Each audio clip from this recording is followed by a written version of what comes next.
Olá, muito boa noite. Começa agora o Terra Viva, DBO na TV, desta quarta-feira, 18 de agosto, com as principais notícias da pecuária. Entre os destaques de hoje, você vai acompanhar uma entrevista com o médico veterinário Iberville Neto, analista da Scott Consultoria, sobre a negociação do boi gordo e a situação atual das exportações. Também tem os destaques da 14ª Expogenética e o lançamento da 44ª edição da Expo Inter. Além, é claro, das cotações do dia para o mercado do boi gordo em todo o país. E a gente começa com as informações do mercado do boi magro e da reposição. A qualidade das pastagens e preços dos insumos têm pesado nas negociações. De acordo com o relatório mais recente feito pela Scott Consultoria, o cenário é de poucos negócios no mercado de animais para reposição. Além da queda na qualidade das pastagens, outro fator que tem deixado os pecuaristas receosos na hora de repor são os altos preços dos insumos. Com isso, no fechamento semanal, as cotações cederam 0,7%, considerando a média de todos os estados monitorados entre machos e fêmeas anelorados. Essa queda nos preços foi puxada pelos machos. Na média de todas as categorias e estados, a desvalorização foi de 0,9%, frente a 0,5% da média das categorias das fêmeas. No comparativo semanal, as categorias mais jovens registraram as quedas mais significativas. Já os machos mais erados são os mais procurados, quando ocorrem os negócios. Para o curto prazo, a qualidade das pastagens tende a continuar ditando o rumo do mercado. O Paraná já colheu 39% da segunda safra de milho, avanço de 19 pontos percentuais em relação à semana passada. Os dados foram divulgados pelo DERAL, o Departamento de Economia Rural do Estado, e a Maruza Trevisan tem as informações.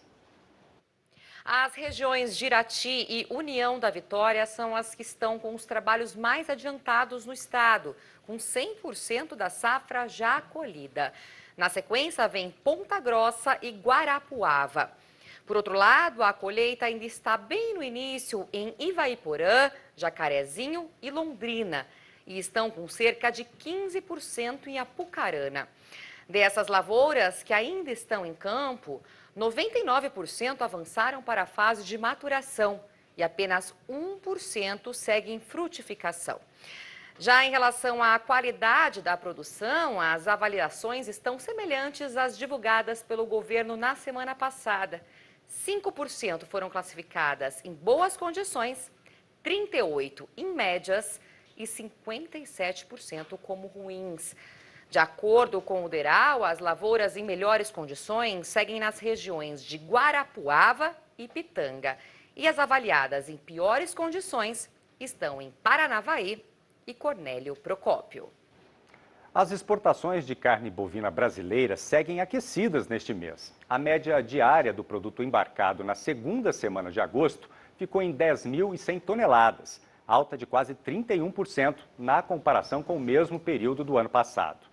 Segundo a Secretaria de Comércio Exterior, o volume enviado até a segunda semana do mês atingiu 101,5 mil toneladas.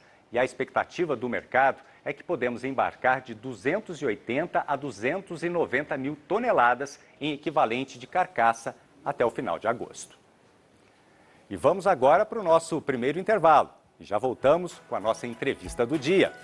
Rapidinho, a gente volta em instantes. Estamos de volta com Terra Viva, DBO na TV.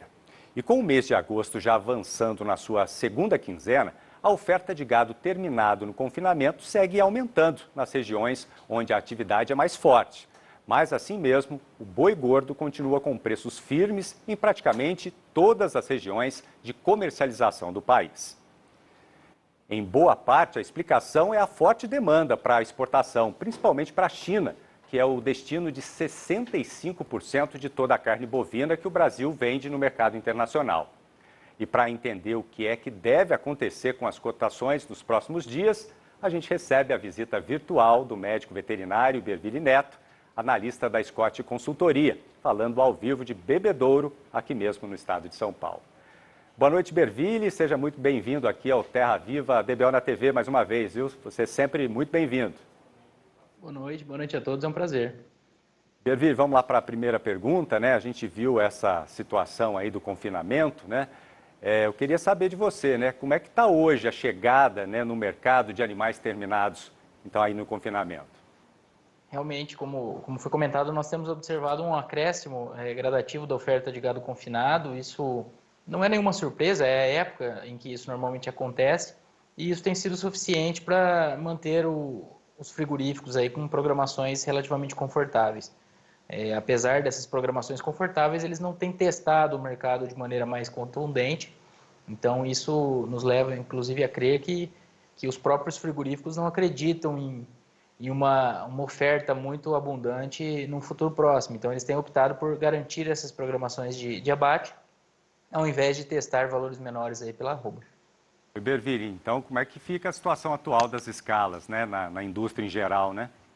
Sim, as escalas elas estão um pouco mais confortáveis, elas, em alguns casos, atendendo mais de 10 dias, algumas vezes até mais do que isso. Claro que em muitas dessas ocasiões existe espaço para um lote um pouco menor ser remanejado ali dentro, mas isso tem feito com que os frigoríficos trabalhem com uma certa tranquilidade, sem precisar subir preço, mas eles não têm testado valores menores, as exportações seguem em ritmo bom e as indústrias têm optado pela manutenção dessas programações ao invés de pressionar o mercado, na maior parte das regiões. Claro que aí a gente tem algumas peculiaridades. No último mês, por exemplo, houve desvalorizações um pouco mais expressivas no Rio Grande do Sul, e aí a gente pode trazer para a realidade das geadas, que mesmo na região onde há as passagens de inverno, mesmo as passagens de inverno sentiram em algumas regiões, o que aumentou um pouco a oferta. As situações climáticas influenciando, né? Agora dá para arriscar, né, uma previsão em relação ao comportamento da oferta de animais de coxo daqui para frente? Nós acreditamos que a oferta siga aumentando. O contraponto para isso vai ser o aumento em paralelo da demanda, que nós também acreditamos que siga positiva, tanto para as exportações como no mercado doméstico.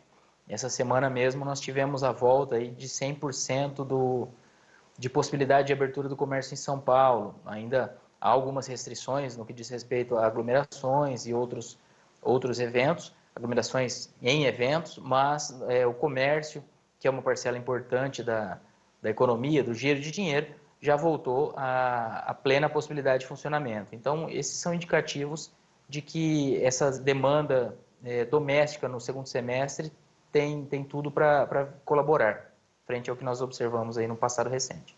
Boa notícia. Agora, Iberville, a impressão que a gente tem, né, é que a indústria não está brigando muito para derrubar o preço do boi, né, como você já disse também, né? Isso é verdade?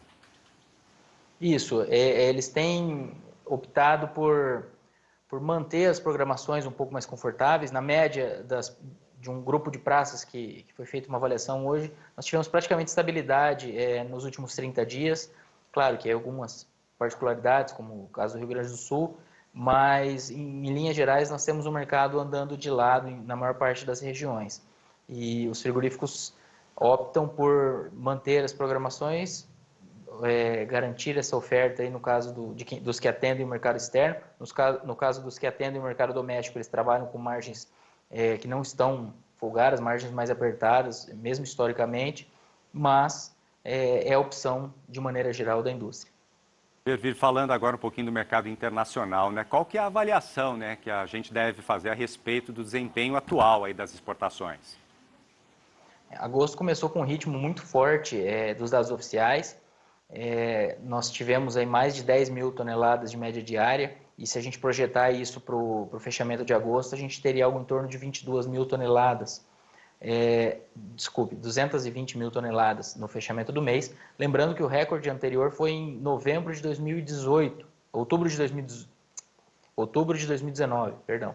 E naquela ocasião foram 170 mil toneladas. Então, se a gente continuar nesse ritmo, a gente teria 30% a mais do que o recorde anterior, só para reforçar a data certa, outubro de 2019, que quando foram 170 mil toneladas.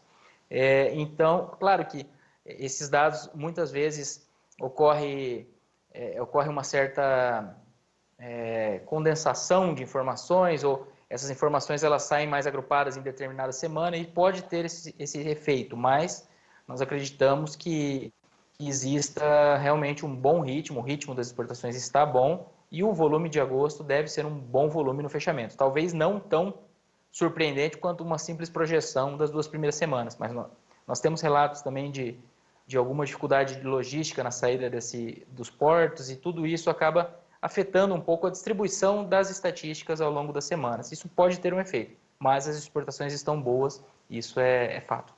Oi, Bervilha, a gente está observando também o aumento em alguns lugares, né, de casos de Covid-19 na China também, né? Isso, por exemplo, pode representar uma ameaça séria aí para as exportações de carne do Brasil ou ainda não?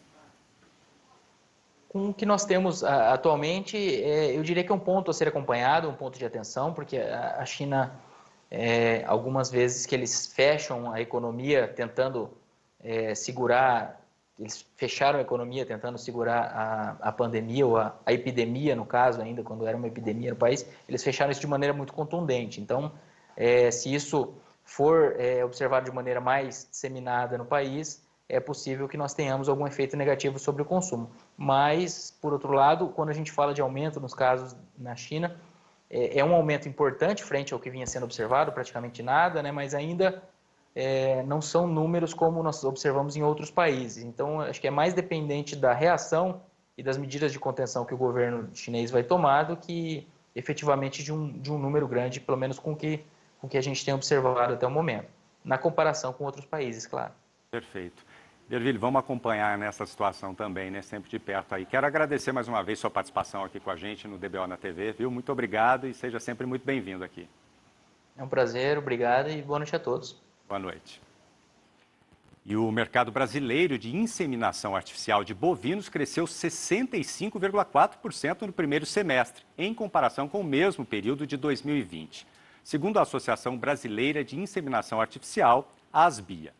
De janeiro a junho deste ano, o segmento movimentou 16,8 milhões de reais entre materiais importados e também coletados no país. De acordo com a entidade, as vendas ao cliente final somaram 10,6 milhões de reais e as exportações 403 mil reais. A prestação de serviços, por sua vez, movimentou pouco mais de 1 milhão de reais. No mercado interno, a compra de material genético para bovinos de corte avançou 41%, chegando a quase 8 milhões de reais, enquanto os investimentos destinados a gado leiteiro aumentaram 9%, chegando a 2,8 milhões de reais. E vamos agora para um rápido intervalo e já voltamos. Estamos de volta com o Terra Viva DBO na TV e já vamos para o nosso Conversa Leilão.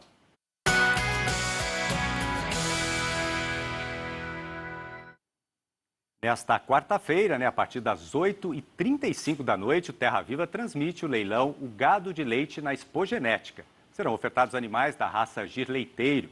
E sobre o evento, eu converso agora com o proprietário das fazendas do Baza, Evandro do Carmo Guimarães. Boa noite, Evandro. Seja muito bem-vindo aqui ao Terra Viva. Boa noite, obrigado pela oportunidade. A gente que agradece, Evandro. Fala pra gente um pouquinho antes do leilão, sobre a importância dos animais da raça Gir Leiteiro, aqui para o país. Quais são as principais características da raça? O Gir Leiteiro é surpreendente, mas ainda precisa de muita divulgação, embora ele seja hoje a principal raça para inovação e melhoria do gado leiteiro em todo o mundo. O Gir Leiteiro, que é o Gir, que veio da Índia, zebuíno, melhorado para leite por criadores brasileiros patrióticos, nos últimos 40 anos, chegou a um estágio em que ele se tornou a única genética que é de forma importante procurado por muitos países, por praticamente todos os países do mundo tropical. O Gir Leiteiro ele permite produção como gado puro e também permite um cruzamento excepcional. Um cruzamento com o holandês, ou com pardo suíço, ou com Jersey, que oferecem animais rústicos e muito produtivos. O maior rebanho brasileiro de leite é o girolando. ele produz a maior parte do total de leite na 1.200.000 propriedades que nós temos que produzem leite no Brasil. Mas o Girolando só melhora com a melhoria do gileiteiro. O Girolando vai alcançar níveis estratosféricos. O mundo inteiro está de olho no animal holandês cruzado com gir, sendo a fêmea gir de alta qualidade, que produz o meio-sangue, que nós chamamos o meio-sangue plus. Um animal que é capaz de enfrentar as suas adversidades no clima tropical e no mundo que está esquentando. O gileiteiro é o principal protagonista mundial de genética no Brasil. Não tem outra. Mas ainda, infelizmente, é pouco conhecido, é inexorável que será muito conhecido, será mais conhecido pelo jornalismo especializado e pelas pessoas que detêm poder político e que já deveriam estar muito empenhadas em criar políticas públicas de proteção e valorização dessa grande descoberta brasileira, desse tesouro brasileiro que é o gileiteiro. Tá certo. Evandro, aí está a importância da raça. A gente gostaria muito de agradecer, né, a sua participação aqui rápida com a gente, né, o leilão é daqui a pouquinho. Então, fica esse convite para todos acompanharem. E eu quero agradecer. Até uma próxima oportunidade, viu? Muito obrigado pelas suas informações.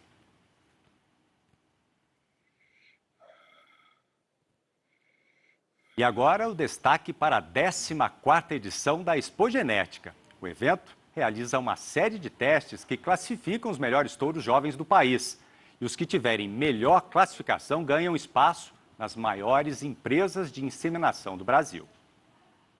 Eles são considerados os tops das raças zebuínas, as grandes apostas dos criadores para melhorar os rebanhos brasileiros através do melhoramento genético. Em formato 100% virtual, a Expogenética recebe aqui no Parque Fernando Costa somente os touros do PENAT, o Programa Nacional de Avaliação de Touros Jovens. É que durante a feira eles disputam um dos rankings mais competitivos da pecuária nacional. Os testes começam antes da Expogenética, quando os animais passam por uma prova de eficiência alimentar.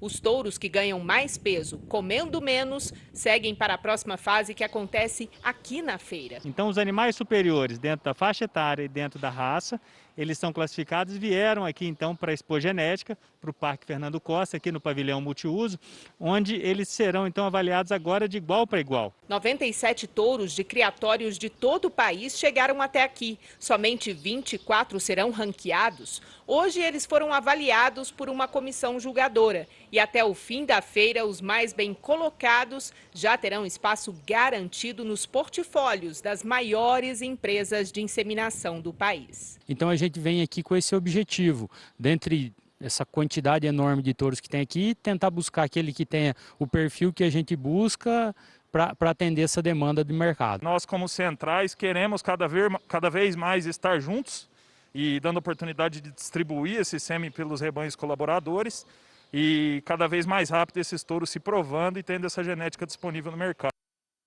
Olha, o canal Terra Viva recebe nesta quinta-feira a comenda Mérito ABCZ Expogenética 2021, categoria Comunicação. A comenda é um reconhecimento aos relevantes serviços prestados pelo canal Terra Viva na divulgação do melhoramento genético das raças zebuínas. A honraria vai ser dada em uma cerimônia virtual durante a programação da 14ª Expogenética.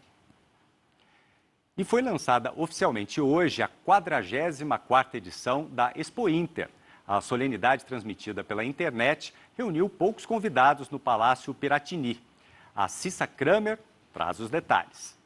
Foi lançada hoje a edição da Expo Inter 2021, 44ª Expo Inter. Uma cerimônia no Palácio Piratini, em Porto Alegre, com a presença do governador Eduardo Leite, das secretárias de Saúde, Arita Bergman, e também da Agricultura, Silvana Covatti. Essa cerimônia foi marcada por duas palavras: superação e oportunidades. Será uma Expo Inter da retomada. São quase 3.000 animais inscritos, 216 estandes da agricultura familiar, 85 empresas de máquinas e implementos agrícolas e também aí mais de 80 casas de entidades, também de casas de imprensa. São essas casas que fazem do Parque de Exposições Assis Brasil em Esteio, de 4 a 12 de setembro, um momento de convívio. Mas, claro, este ano será com protocolos rigorosos. Serão cerca de 100 agentes circulando pelo parque, controlando o público, que deve usar máscara, manter o distanciamento. A alimentação só poderá ser feita em restaurantes, em locais apropriados. Não serão possíveis aquelas carrocinhas, de pipoca, cachorro-quente, do entreveiro. Esse ano não será possível. E também será muito rigoroso o ingresso no parque, com o preenchimento de um formulário. Os ingressos serão vendidos pela internet, 15 mil ingressos por dia, de 4 a 12 de setembro, e também testagem para todas as pessoas que forem trabalhar no parque. São cerca de 10 mil trabalhadores, 15 mil visitantes, 25 mil pessoas por dia. Voltamos ao estúdio. Vamos para mais um intervalo e já voltamos com as informações do mercado do boi gordo e as cotações desta quarta-feira. A gente volta já já.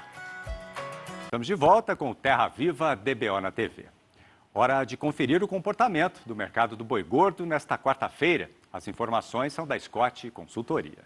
O estado de São Paulo registrou cotações estáveis na comparação feita dia a dia para todas as categorias, vista que boa parte dos frigoríficos estão com escalas de abate alongadas e, com isso, ficaram fora das compras nesta manhã. Já no sudeste de Rondônia, o registro foi de estabilidade no preço do boi gordo. No entanto, a cotação de vacas e de novilhas caiu R$ 2,00 por arroba, na comparação feita dia a dia. Dessa forma, o boi gordo está sendo negociado em R$ 305,00 por arroba e as fêmeas em R$ 298,00, preços brutos e a prazo. Agora as cotações. No balanço do dia da Scott Consultoria foram apuradas mudanças em 6 das 32 praças pesquisadas, sendo em que 2 delas houve alta nos preços e nas outras 4 a arroba desvalorizou. Começamos com as altas desta quarta-feira. Em Três Lagoas, Mato Grosso do Sul, a vaca agora vale R$ 289,50 no prazo de 30 dias e já descontada a parte do fundo rural. No sul da Bahia, a valorização foi registrada para o macho, que está valendo R$ 293,50. Agora partimos para as derriçadas do dia. No norte mato-grossense caiu tudo. Na região, o boi está sendo falado a R$ 299,50 e a vaca a R$ 289,50. No sudeste do estado, o macho escorregou e agora é vendido a R$ 298,50. Na região sul de Tocantins, ele não está valendo mais do que R$ 296,50. No sudeste de Rondônia, a desvalorização ficou para a vaca, que agora é trabalhada por R$ 293,50. Já no estado de São Paulo, tanto em Barretos quanto em Araçatuba, os preços registraram estabilidade. Nas duas praças, o preço do boi é de R$ 312,00 no prazo de 30 dias. Os custos de produção da pecuária leiteira subiram 11% no primeiro semestre de 2021. O dado foi divulgado pela CNA e pelo CPEA, que recomendam cautela para os produtores. O boletim da Confederação da Agricultura e Pecuária do Brasil, a CNA, e do Centro de Estudos Avançados em Economia Aplicada, o CPEA, apontou que os custos de produção da pecuária leiteira subiram 11,49% no primeiro semestre de 2021. Tal aumento beneficiou os produtores de leite, que viram a receita do produto crescer 3,52%. O litro do leite está cotado a R$ 2,20. Ainda de acordo com o boletim, os insumos usados na ração animal subiram em média 11,34% no período. Por conta disso, a CNA alertou no boletim que os produtores devem ter atenção sobre o futuro deles na atividade leiteira, uma vez que propriedades com rebanhos menos produtivos sentem mais os efeitos nas margens de lucro. No ano passado, os custos aumentaram cerca de 23%. O DBO de hoje fica por aqui. Muito obrigado pela sua companhia. Nós voltamos nesta quinta-feira com a reprise deste programa às 6h30 da manhã e com o noticiário novo a partir das 7h25 da noite. Até lá!